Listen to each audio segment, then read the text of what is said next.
Hi යාළුවනේ මගේ YouTube channel එකට ඔයාලා ආදරයෙන් පිළිගන්නවා. අද අහසේ නිම්මලින් පාටයි.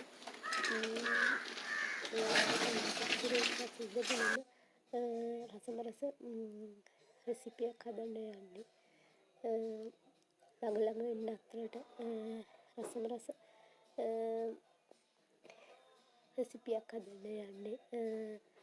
ඔයගොල්ලෝ ගෙදරට එන නෑදෑයින්ට යාළුවන්ට සංග්‍රහ කරන්න මේ වගේ රෙසිපියක් හදන්න බලන්න. යමුද බලන්න එහෙනම්. මුලින්ම සොසේජස් කරල් වලින් තමයි මේ රෙසිපිය හදන්නේ. සොසේජස් කරල් ටික ඕදලා අරගෙන කපාගෙන ලුණු මාළු මිරිස් අවශ්‍ය දේවල් අරගෙන කපාගෙන අරගෙන මුලින්ම සොසේජස් කරල් ටික තෙල් චාච්චියක තෙල් දාලා බෙද ගන්නවා. බෙදගෙන අරන් තියා ගන්නවා.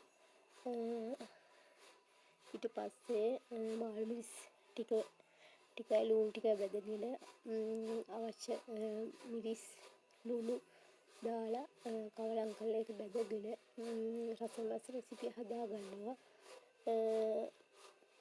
වෙනස් විදිහකට හදන රසමරස සොසේජස් කරල් ඩෙවල් එක කාලා රස බලලා ඔයගොල්ලෝ කමෙන්ට් එකක් ලයික් එකක් දාන්නත් අමතක කරන්න එපා.